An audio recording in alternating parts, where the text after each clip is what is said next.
Cinderella. Once upon a time, there lived a gentleman who married as his second wife a handsome widow. She was, however, an excessively proud and ill natured woman, and her two daughters were just like her. The man on his side also had a daughter, younger than her stepsisters, and she, taking after her own mother, was gentle, sweet, and charming. The wedding festivities were barely over when the woman showed her true character. She began to ill treat her stepdaughter, whose beauty and goodness made her own daughter seem all the more unattractive. The poor child was given all the rough household tasks to do, and while her stepsisters were surrounded with every comfort and luxury and lived a life of ease, the younger girl swept and dusted their rooms, washed the dishes, scrubbed the floor and steps, and worked from morning till night. Her room was a wretched attic at the top of the house, and her bed a mattress filled with straw. She bore all this hardship with patience, not daring to complain to her father, lest he should scold her, for he was quite under the thumb of his new wife. In the evening, when her work was finished, the poor girl would sit in the chimney corner among the ashes and embers of warmth, and because of this she was called Cinderella. However, in spite of her hard life and the ragged clothes she was forced to wear, Cinderella is still 100 times more beautiful than her stepsisters, although they were always magnificently dressed. Now it happened that the king's son was giving two balls to which all persons of fashion were invited. Of course, the two young ladies received an invitation, for they went out much into society. They were delighted, and for weeks did nothing but talk about what they would wear. Cinderella was kept very busy washing and ironing and sewing for them. They ordered elaborate headdresses from their best milliner and the most expensive beauty preparations. Cinderella was called upon to help and advise them, for she had excellent taste. She arranged their hair most expertly, even though they cruelly teased her, asking if she would not like to go to the balls and saying how everyone would laugh to see a cinder wench among the fine ladies. At last, the happy moment for departure came, and off they went. Cinderella followed them with her eyes for as long as she could, and when they were out of sight, she sat down by the fireside and burst into tears. At that moment, her fairy godmother appeared beside her. "What is the matter, dear child?" she said. "Why do you cry so bitterly?" "I wish, oh, I wish," Cinderella began, but tears choked her and she could not go on. "You wish that you could go to the ball? Is that it?" asked the godmother. "Oh, yes, I do," sobbed Cinderella. "Well," said the old lady, "you are a good girl, and I shall see to it. Go into the garden and fetch me a pumpkin." Cinderella did as she was bid, and brought the largest pumpkin she could find, but wondering all the while what use it could be. Her godmother scooped out the inside, leaving nothing but the rind, and then touched it with her wand. Instantly it became a splendid golden couch. After that she looked into the mouse trap and found there 6 live mice. She told Cinderella to lift up the trap door gently, and as the mice ran out one by one, she tapped each one with her wand, and it turned into a horse. So here was a team of 6 dapple-gay carriage horses, only needing a coachman. "I will go and look at the rat trap," said Cinderella. "If there is a rat in it, we will make a coachman of him." "You are right," said godmother. "Go and see." There were 3 rats in the trap. The old lady chose the one with the longest whiskers, and at the touch of her wand, it became a fat, jolly coachman with a splendid moustache. Then she told Cinderella to fetch the 6 lizards she would find behind the water butt. These were changed into 6 footmen wearing smart livery who at once climbed up behind the coach as though they had done nothing else all their lives. "There now," said her godmother, "you have your coach and all that is necessary to go to the ball. Are you pleased?" "Oh, yes, dear godmother," answered Cinderella. "But must I go dressed as I am in these ugly ragged clothes?"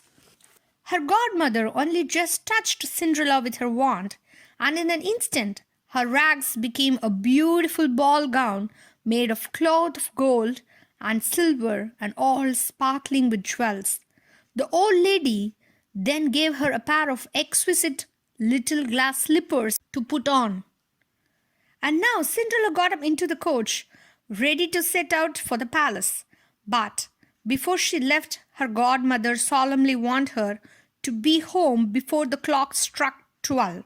At 1 minute after midnight, her coach would become a pumpkin again. The horses, mice, the footman, lizards, and Cinderella would find herself in her old clothes once more. Cinderella promised to obey her godmother and joyfully rode to the ball. The prince, who had been told that an unknown princess had arrived, hurried himself to receive her. He gave her his hand as she alighted from the coach and led her into the great hall where all the guests were dancing. When Cinderella entered the ballroom, there was a moment of complete silence. Talking ceased. The dancers stood still, and the violinist stopped playing. And then there was a growing murmur. "Oh, how beautiful she is! How beautiful she is!" Even the old king gazed on her with delight and said softly to the queen that it was many years since he had seen such a lovely young creature. All the women carefully studied her appearance in every detail, with the intention of dressing in the same way themselves if such material and clever dressmakers could be found. The prince led Cinderella to a palace of honor, and later he danced with her.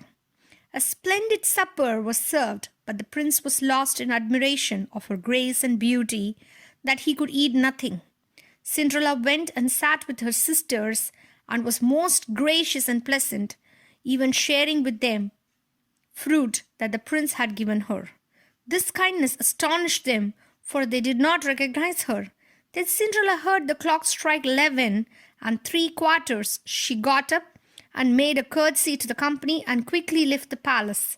She found her godmother waiting for her at home. After thanking her for the happy evening, she pleaded to be allowed to go again to the ball next day, since the prince had particularly asked her. While she was telling her godmother everything that had occurred, her sisters returned. The fairy vanished, and Cinderella went to open the door. "You are very late," she said, yawning and rubbing her eyes as if she had just that moment woken up, although in truth she had not for one moment during their absence thought of sleep. "If you had been to the ball," said one of the sisters, "you wouldn't have wished to leave any earlier. The most beautiful princess in the world was there." "Yes," said the other, "and she sat by us and was very attentive." Cinderella feigned indifference, but just asked the name of the princess. "No one knows," they answered, "and the king's son would give the world to find out who she is." At this, Cinderella sighed and said, "How I wish I could see the beautiful princess." The next evening, the two sisters went again to the ball. Cinderella was there too, and was dressed even more splendidly than before. The prince was constantly by her side, paying her compliments and speaking to tender words with her. He danced with no one else all evening. Cinderella was so happy that the time passed all too quickly, and she forgot her godmother's warning. The clock began to strike. It could only be 11, she thought, but it was 12 o'clock. Cinderella jumped up and ran swiftly as a deer. The prince followed her, but did not catch her. In her flight, Cinderella dropped one of her little glass slippers, and this the prince picked up carefully and carried, while he hunted everywhere for her in vain. The guards were questioned, but no one had seen the princess leave. Cinderella arrived home quite out of breath, without coach or footman, and in her own old clothes. Nothing was left of her finery but a little glass slipper fellow to the one she had dropped. When her stepsisters returned, Cinderella asked if the strange princess had been at the ball. Yes, they answered, but she left as soon as the clock struck midnight, and in such haste that she dropped one of her little glass slippers. The prince has it. Then they told her that the prince must be very much in love with the owner of the slipper, since he had looked at no one else the whole evening. They spoke truly for a few days. Later it was proclaimed to the sound of trumpets that the prince would marry the one whose foot the glass slipper exactly fitted. What excitement there was! The court chamberlain visited princesses first, and then the duchess, and after that the ladies of the court. But all to no purpose. At last he came to Cinderella's stepsisters. Each one tried and tried to force her foot into the little slipper, but in vain. It was far too small. Cinderella, who was watching and knew her own slipper, said lightly, "Let me see if it will fit." The two sisters burst out laughing and began to jeer at her.